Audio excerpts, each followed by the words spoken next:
As we dive into the upcoming challenges for the San Francisco 49ers, the stakes couldn't be higher. With the 2026 schedule looming, there are whispers of concern regarding the back end of the season. Imagine this: 4 playoff teams in the final 7 games, and the pressure is mounting. Fans, where are you watching from? Drop a comment and let us know your thoughts on how the 49ers can tackle this daunting schedule. The 49ers' path in those final weeks is fraught with obstacles, starting from November 29th, when they face the Seattle Seahawks. Following that, they must contend with the defending Super Bowl champions, a tough matchup that will test their mettle. After that, they have to travel across the country to face a New York Giants team that, under the guidance of new head coach John Harbaugh, could very well be a dark horse this season. The Giants may appear to be an easier matchup on paper, but with the changes in coaching and their desire to prove themselves, this game will certainly not be a walk in the park. And that's not all. The 49ers will also have to host the Los Angeles Rams in Week 14, right after a grueling trip to the East Coast. That's a tough transition, and the fatigue from travel could very well impact their performance. Then, in Week 15, they will face Justin Herbert and the Los Angeles Chargers, followed by a critical matchup against Patrick Mahomes and the Kansas City Chiefs in Week 16. Finally, to close out the year, there's the formidable Philadelphia Eagles waiting in the wings. This stretch is undoubtedly one of the most challenging in the NFL, and it raises the question: can the 49ers rise to the occasion? Now, let's not forget that a hot start is critical for the 49ers. They kick off their season in Australia against the Rams, which is no easy feat. The travel and time zone changes can take a toll, and then they return home to face the Miami Dolphins, a game that could set the tone for the season. Starting 0-2 simply cannot be an option for a team that will later be navigating such a treacherous schedule. What's the expectation? They need to come out of those first 3 games with at least 2 wins, preferably 3. A 2-1 start would be the worst-case scenario, leaving them with minimal margin for error as the season progresses. The pressure is on, and the fans' hopes rest heavily on how they can manage these early games. Looking ahead, the only solace lies in a potential Week 18 matchup against the Arizona Cardinals. While this game could be crucial, one can only hope that by that time, it doesn't become a must-win scenario for a team that should be gunning for a playoff spot. The Cardinals might very well be looking ahead to the NFL draft by then, but that's a precarious situation for the 49ers to find themselves in. In summary, the road ahead for the 49ers is littered with challenges. With playoff teams and tough matchups on the horizon, they must not only be prepared physically, but mentally as well. The next segment will delve deeper into the key players who will need to step up and make their mark as the season unfolds.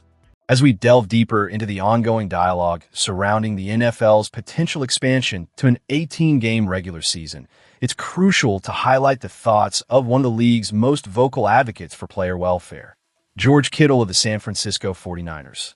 This isn't just another player expressing his thoughts. Kittle's stance represents a significant moment in the discourse about player compensation and the physical demands of the game.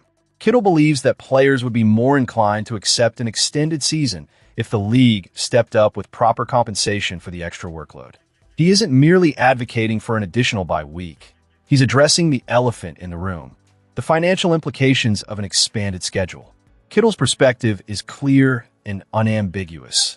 If there's an extra game on the table, there should be extra pay to match. Speaking candidly to Front Office Sports, Kittle outlined a fundamental flaw in the current pay structure. The one thing that didn't really make sense to me is you sign a contract to play 16 games, he said. They added the 17th game, and you don't get paid any more money. Your paycheck just gets cut in extra time. This is a critical point to consider. Players find themselves facing a longer season filled with increased injury risk, yet the financial reward does not reflect that additional burden. The NFL's decision to stretch the season must be accompanied by tangible benefits for the athletes, putting their bodies on the line. In Kittle's view, the NFL can't keep pushing for more games without providing clear financial incentives. He proposed a straightforward solution. If you bumped up the payment a little bit for that last game instead of cutting it again, I think guys would be more interested in that as well. This statement encapsulates the core of the issue. The player's willingness to embrace change hinges on a fair compensation model that acknowledges the additional strain of an 18-game schedule.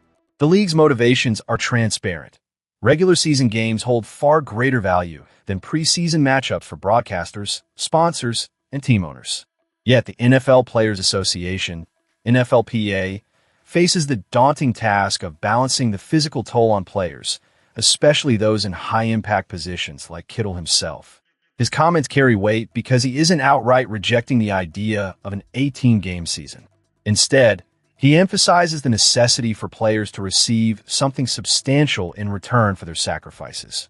Rest and recuperation are critical in a sport characterized by its punishing nature, and Kittle's emphasis on the need for both adequate rest and fair compensation underscores the broader conversation about player health and safety. Without these two critical components, the prospect of an 18th game risks becoming another win for the league at the player's expense, further highlighting the need for a more equitable approach to player contracts. As this discussion unfolds, it's essential for fans to stay engaged and reflect on the implications of these changes. Where are you watching from? And what are your thoughts on Kittle's comments? The future of the NFL season structure is at a crossroad, and the voices of the players, including our very own George Kittle, are pivotal in shaping that landscape. With this in mind, let's turn our attention to the next significant piece of news surrounding the 49ers and the league at large. As we dive deeper into the latest developments surrounding the San Francisco 49ers, the story of Fred Warner's remarkable recovery and return to form takes center stage. This is a player who has not only faced adversity, but has transformed it into an opportunity for growth. After battling the challenges of a broken and dislocated ankle, Warner is now fully cleared to take the field once again, and he has a fascinating tale of resilience to share. Fans, where are you watching from today? Be sure to leave your thoughts in the comments below about Warner's comeback and what it means for the team. Warner's commitment to his rehabilitation is nothing short of inspirational. He turned to swimming, utilizing the water to reduce swelling and alleviate pressure on his ankle. "I was constantly dealing with swelling," Warner explained, and it's a testament to his dedication that he sought out innovative methods to expedite his recovery. Each session in the water provided a natural flushing effect for his ankle, bringing him closer to the field. The transformation he experienced was significant. "Every time I got out of the water, my ankle looked so much better than it did going in." This journey of recovery saw Warner teaming up with San Jose State women's swim and dive coach Sage Hopkins, who was thoroughly impressed by Warner's athleticism in the water. Hopkins noted, "He swims better than some Division I water polo athletes, which is quite a statement given the level of skill in collegiate athletics." It's not just about the physical recovery, it's about the mindset and determination to push through limitations. Warner's swimming sessions weren't just rehabilitation, they became a showcase of his exceptional athleticism and adaptability. Fast forward to Wednesday's practice, and the results of Warner's hard work were evident. "My endurance was great," he stated, expressing confidence as he jumped into individual drills without any restrictions. The best-case scenario unfolded as he merged back into practice seamlessly. This bodes incredibly well for the 49ers' defense, as Warner is a cornerstone of that unit. In addition to Warner's inspiring return, the 49ers have made strategic moves in the draft that fans should pay attention to. With their first selection in the 2026 NFL Draft, they picked up wide receiver Dazon Stribling in the second round. Head coach Kyle Shanahan has a clear philosophy when it comes to evaluating talent. "If I don't like the highlight tape, then I'm not going to watch anything after." This statement highlights the importance of initial impressions and suggests a rigorous vetting process that prioritizes players who can make an immediate impact. Vice President of Personnel Tariq Ahmad elaborated on the approach to scouting prospects, emphasizing the need to demonstrate how a player's skills align with the team's vision. "You're able to sell that vision of what that player can do when they're here with us," Ahmad said. This forward-thinking approach is vital as the 49ers aim to build a roster that not only excels individually, but thrives as a cohesive unit. Stribling's ability to dominate contested catches was a significant factor in his selection. Ahmad praised his catching technique, stating, "We felt he could really pluck the ball," indicating that the 49ers see a bright future for the young receiver within their system. This is the kind of talent that can elevate the passing game, providing much-needed support for the team's offensive strategy. Meanwhile, outside the Bay Area, there are ripples of concern regarding the Cardinals' receiver Michael Wilson, who has found chemistry with quarterback Jacoby Brissett. Wilson's understanding of the business side of football is commendable as he navigates the situation with professionalism.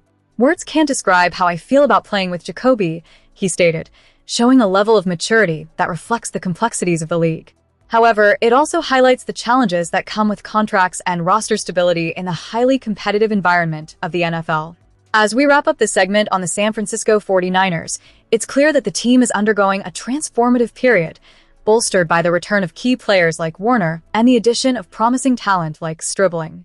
The resilience shown by Warner is a reminder of the heart and determination that defines this franchise. So, fans, what do you think about Warner's recovery and the new talent coming in? How do you see the 49ers evolving this season with these changes? Make sure to share your thoughts in the comments. Don't forget to subscribe for all the latest news and insights on your favorite team, the San Francisco 49ers, as we continue to follow their journey through this challenging and exciting season.